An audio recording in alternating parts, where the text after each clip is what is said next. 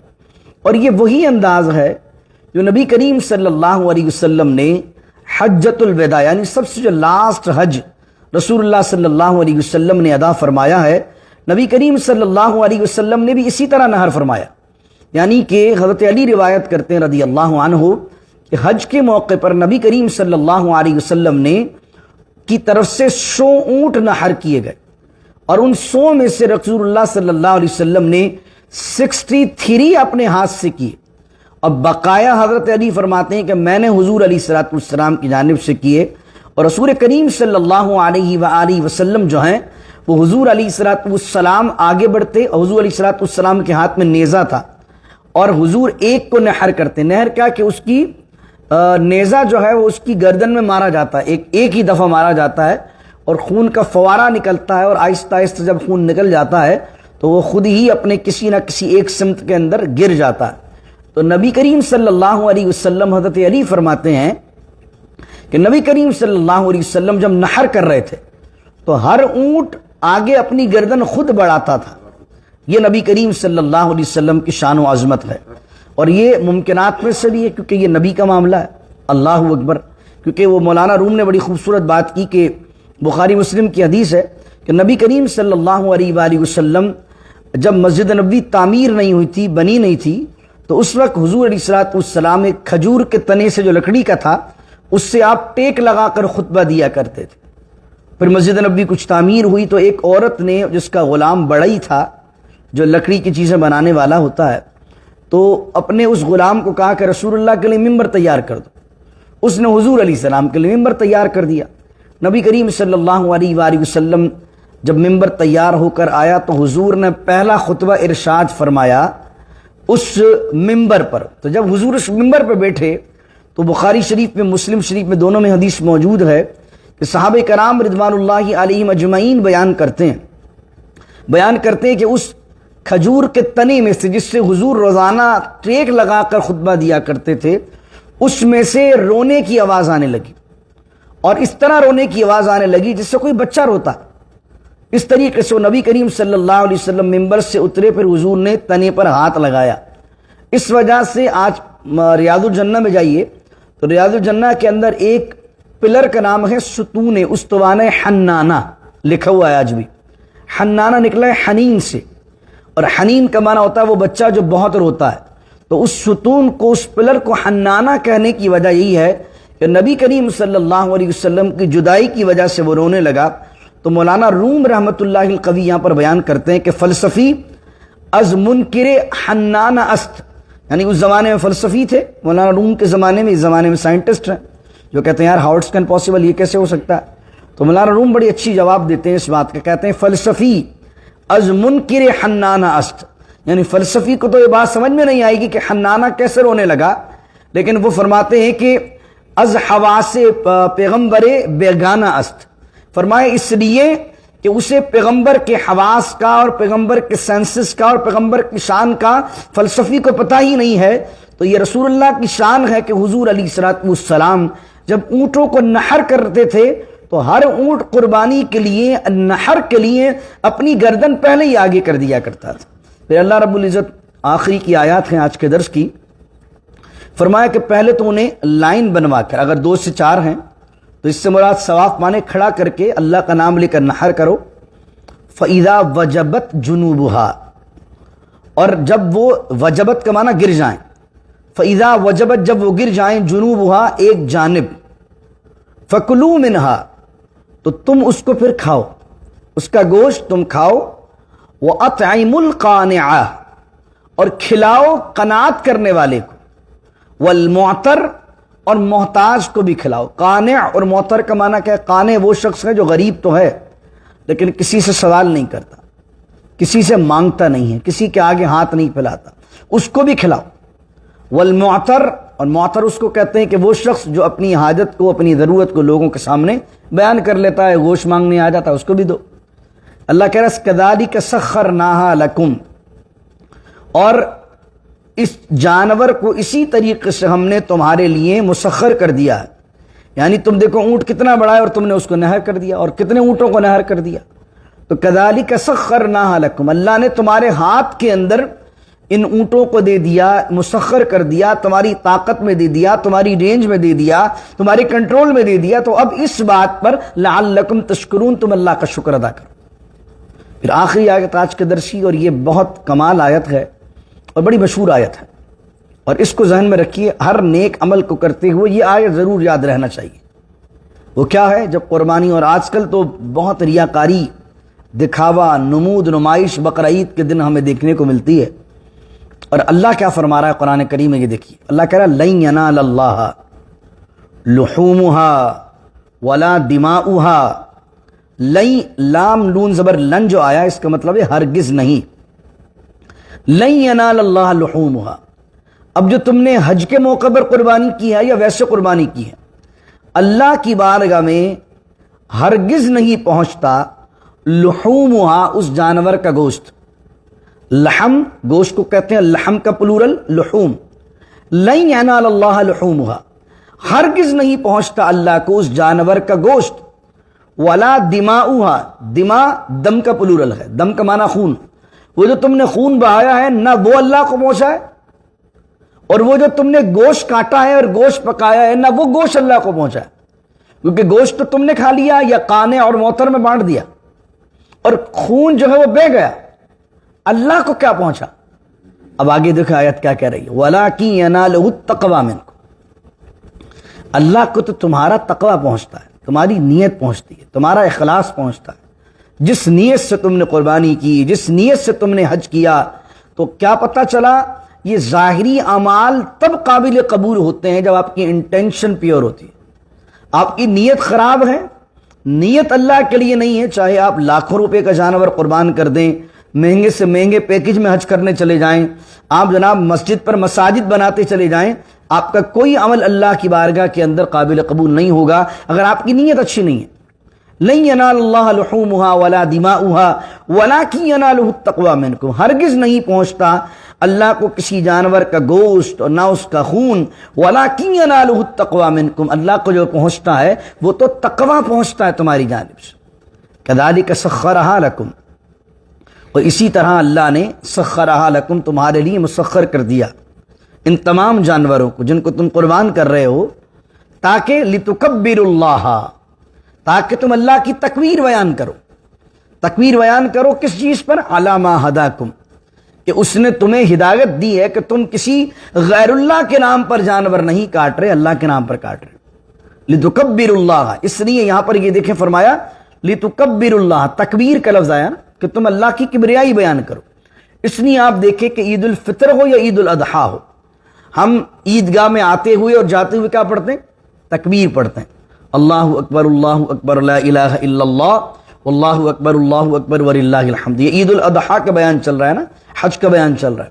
اور سورہ بقرہ کے اندر بھی آیت آئی تھی جہاں رمضان کا ذکر تھا, اور رمضان کے بعد والی آیت میں آئی تھی لتکبروا اللہ علی ما ہداکم ولعلکم تشکرون. اس طرح کی آیت آئی تھی کہ تم, اللہ نے تمہیں ہدایت دی, اللہ کی تکبیر بیان کرو. تو ہم عیدگاہ آتے ہوئے تکبیر کہتے ہیں, جاتے ہوئے تکبیر کہتے ہیں, اور اس کے بعد ہم جب نماز عید پڑھتے ہیں تو 6 اضافی تکبیر, ایڈیشنل 6 تکبیر کہتے ہیں, اللہ اکبر اللہ اکبر اللہ اکبر. تو اللہ کہہ رہا ہے کہ اللہ کی کبریائی بیان کرو کہ اللہ رب العزت نے تمہیں ہدایت عطا فرمائی ہے. وبشر المحسنین, اور اللہ تعالیٰ بشارت دیتا ہے محسنین کو, احسان کرنے والوں کو. احسان کرنے کے 2 معنی ہیں, ایک تو ہم اردو والا احسان کہہ لیتے ہیں کسی چیز کو, کہ احسان کا مقصد ہے کسی کو آپ نے پیسے دے دی, آپ نے اس پر احسان کر دیا, آپ نے کسی کا کام کر دیا, آپ نے اس پر احسان کر دیا. قرآن کا مفہوم اس سے زیادہ وائڈ ہے, اس سے زیادہ بڑی بات ہے. قرآن احسان کس کو کہتا ہے؟ احسان نکلا حسن سے. اللہ کہتا ہے کہ ہر چیز کو بیسٹ پرفارم کرنا, ہر چیز کو بہت اچھا حسن کے ساتھ پرفارم کرنا. یعنی نماز پڑھنی ہے تو بہت حسن کے ساتھ, چیریٹی کرنی ہے بہت حسن کے ساتھ, اللہ کو یاد کرنا ہے, سجدہ کرنا ہے, ذکر کرنا ہے, اس کو حسن کے ساتھ. تو جو ہر عبادت کو پرفیکشن کے ساتھ انجام دیتا ہے, اس چیز کو کہتے ہیں احسان کرنا، اور فرمایا بشارت دے دیجئے احسان کرنے والوں کو، تو اللہ رب العزت ہمیں اور آپ کو محسنین میں شامل فرما دے، اور اللہ تعالیٰ ان لوگوں میں ہمارا حشر فرمائے۔ بسم اللہ الرحمن الرحیم، الحمدللہ رب العالمین، والصلاة والسلام علی اشرف الانبیاء والمرسلین، ربنا ظلمنا انفسنا وان لم تغفر لنا وترحمنا لنكونن من الخاسرین، رب اجعل لي مقیم الصلاة ومن ذریتی، ربنا وتقبل دعاء، ربنا اغفر لي ولوالدي وللمؤمنين يوم يقوم الحساب، اللهم ارزقنا حجا مبرورا وسعيا مشكورا، اللهم ارزقنا زيارة الحرمين الشريفين، اللهم ارزقنا شهادة في سبيلك، واجعل لنا موتنا في بلد حبيبك صلى الله عليه وسلم، إن الله وملائكته يصلون على النبي يا أيها الذين آمنوا صلوا عليه وسلموا تسليما، اللهم صل وسلم وبارك على سيدنا ومولانا محمد معدن الجود والكرم وآله وصحبه وبارك وسلم، سبحان ربك رب العزة عما يصفون، والسلام على المرسلين، والحمد لله رب العالمين، لا إله إلا الله محمد رسول الله۔